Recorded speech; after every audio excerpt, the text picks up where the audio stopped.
Good afternoon, vinyl community. How you doing, VC? It is Monday, October 7th. I'm doing a vinyl finds update.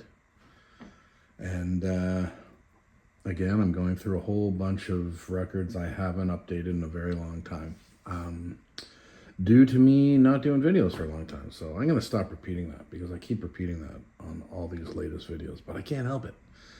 I'm back and I'm just doing the odd video here and there, and I want to get more frequent or more regular on the videos. But anyway, I thought I'd do another Vinyl Finds update and just focus on 5 records that I found over the last, I could say a couple of years, but these pretty much, I think most of them were found within the last 6 or 7 months.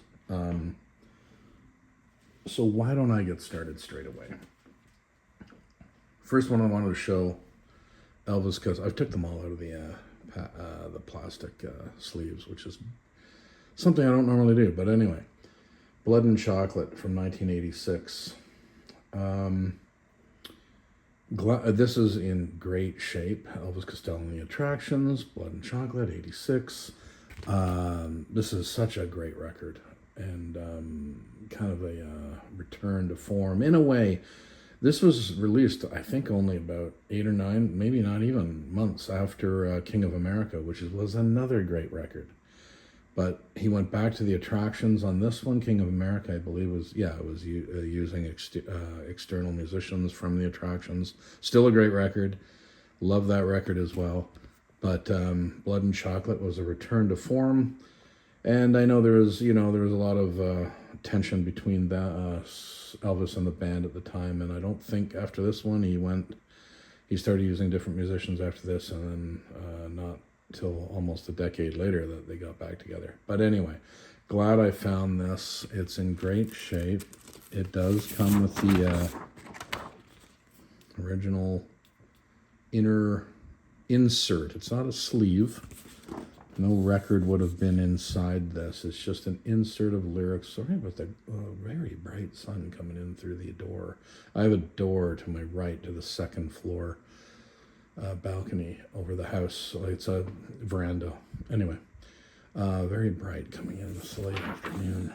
But yeah, so there is that. And of course, the record itself is in fine shape, looking really good. So super happy I found this one. I have quite a few Costello records, but certainly not the entire discography. That is for sure. Look at me struggling here. I can't do it. There we go.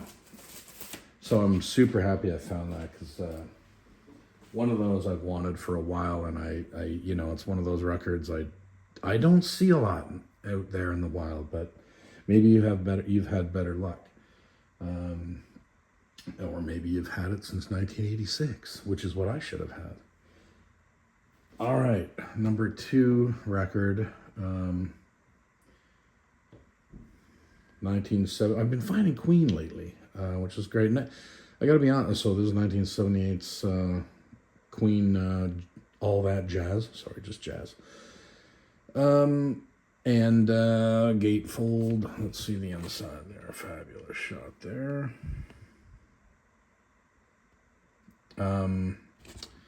Great record. How can you go wrong with Bicycle Race, Fat Bottom Girls? Let Me Entertain You. So many great ones. Dead on Time. Leaving Home Ain't Easy. Yeah, no, it's a good record. And it comes with the original inner.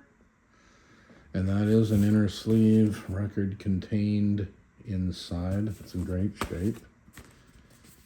So, and the thing about Queen was, this is not a band that I collected as a kid. There you go. I had a couple. I had News of the World, which I no longer have.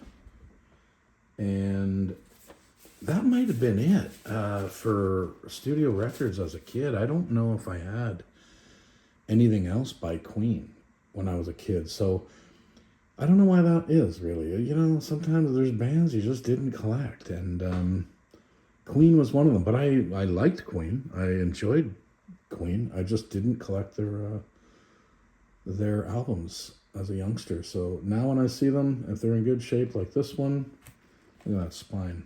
I don't know if you can see it. Fabulous shape. Happy. So glad I found that one. 78's Jazz. Okay, this is one I grabbed, obviously. Space Oddity. Well, yeah, it's originally was just David Bowie, the second record. And then in 1972, they repackaged it and released it, I guess, with the success of Ziggy Stardust and all that, because that was not the way he looked a few years before when it was first released. But I thought I'd pick it up.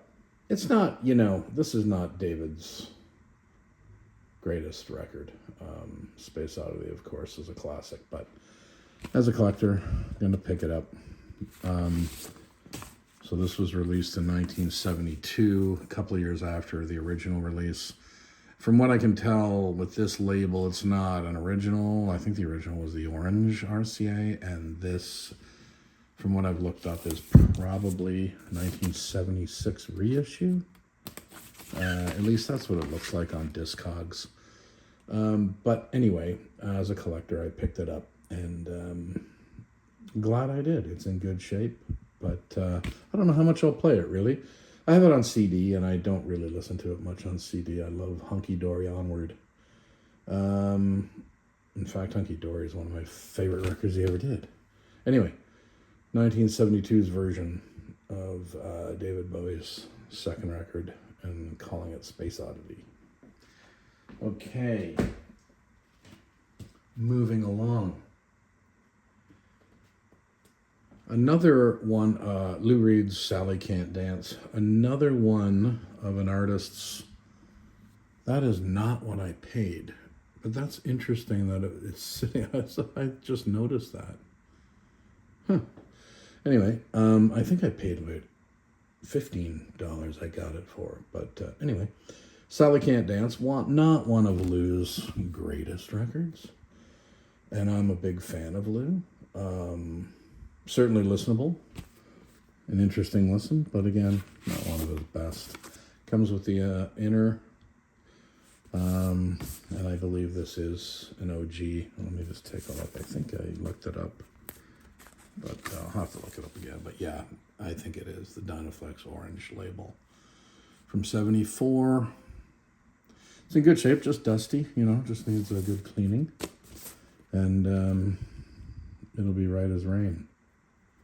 But, yeah, but as a collector, again, happy to have it and in good shape. But, yeah, it's not, after the first three, this one came out and it wasn't as up to par. In fact, I think Lou Reed said it's a shitty album from front to back. He said that in the 70s, I think. But anyway, Lou Reed's Sally Can't Dance.